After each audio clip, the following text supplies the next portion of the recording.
யாராக இருந்தாலுமே சரிங்க, அவங்களுக்கு பிடிச்ச வேலையை செய்யுங்க. அதில் இருக்கிற சந்தோஷமே வேறங்க.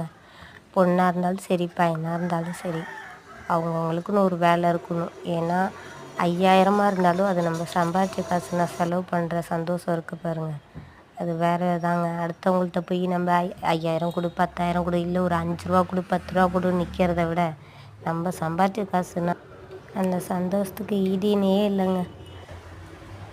இந்த மிஷின் இருக்குது பாருங்கள், இதுதான் என் லைஃப். அப்படிங்கிறத தாண்டி என் லைஃப்பை பார்த்துக்கிறதே இந்த மிஷின் தாங்க. நான் தான் படிச்சுட்டேனே, எதுக்கு நான் அந்த வேலைலாம் பார்த்துக்கிட்டு, எனக்கான வேலையை நான் பார்த்துக்குவேன் அப்படிங்கிறது ஓகே தான். இருந்தாலும் ஒருத்தவங்க ஒரு கைத்தொழில் இல்லை வீட்டிலேருந்து எந்த வேலை வேணாலும் செய்யலாம். அது மாதிரி தொழில் எதாக இருந்தாலும் கற்றுக்குங்க, அதில் தப்பு இல்லை. இதுவும் கற்றுக்குங்க, அந்த வேலையும் பார்த்துக்குங்க.